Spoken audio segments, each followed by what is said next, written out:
In 2007, the change of federal government saw many coalition MPs lose their seats, many of whom, according to Peter Costello, have never had a job since.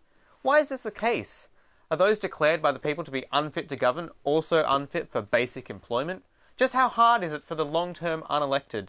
With the Victorian State Election looming and the power of the political employment in your hands, Andy Matthews presents this special report, Out of the Seat, Onto the Couch Bench. Damien Thirst is unemployed. Once a successful member of the Victorian lower house in the seat of Narrara in the Kennett government, now, like many of his former colleagues, he has not had a job since the coalition lost power in 1999. People don't understand how hard it is for us former politicians. There's no support. It's tough because you literally require no qualifications to get into Parliament, especially state Parliament. And when you lose your seat, you often don't have any marketable skills.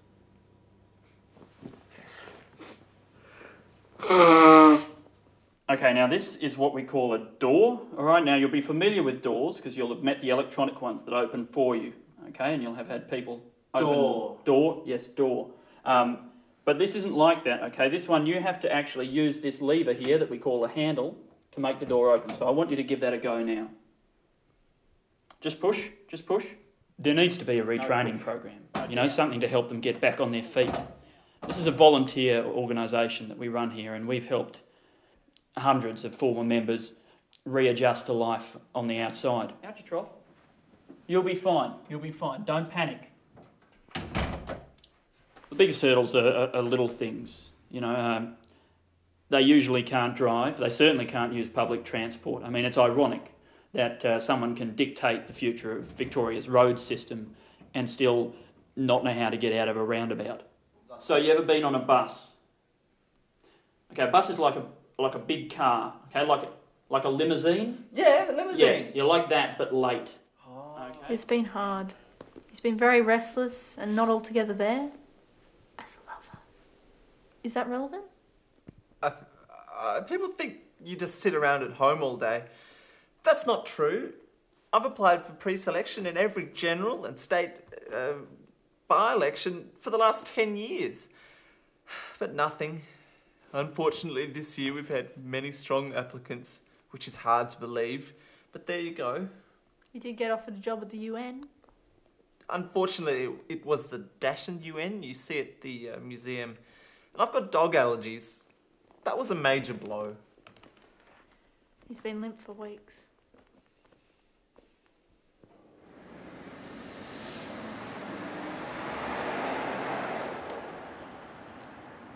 I've done some things I'm not proud of. What, like sex things? No.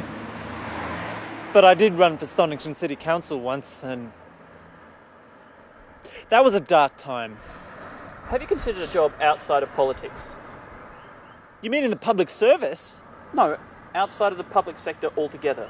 Ooh. Like baking? Or pianola repair? No. Never mind. Toe cleaner? Damien spends up to 2 hours a day on the phone looking for possible appointments. Good afternoon, madam. My name is Damien Thirst, former local member. Yes, I'm calling about the cabinet position. Yes, can you tell me what ministries are being advertised? Kitchen cabinets, cabinet maker, entertainment units. And there's no policy work involved? Oh, excuse me, sir. Oh, do you need anyone to do any public appearances? Hello, madam? I'm sorry, hello? So, what would you like to see change? I'd just like people to be aware, just aware of how hard it is. I mean, it's not easy being unelectable. If being a former politician was so great, then wouldn't people want to swap places with me? How would that work? Well, some form of brain swap, like that Steve Martin movie. Cheaper by the dozen? No. Cheaper by the dozen too? No, the horror one. You know, with the guy on the head and the bzzz. Shop Girl. Yeah, that's the one. I think so.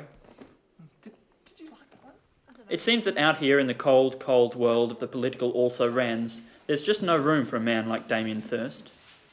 This is Andrew Matthews, reminding you that there's no term limit on dignity.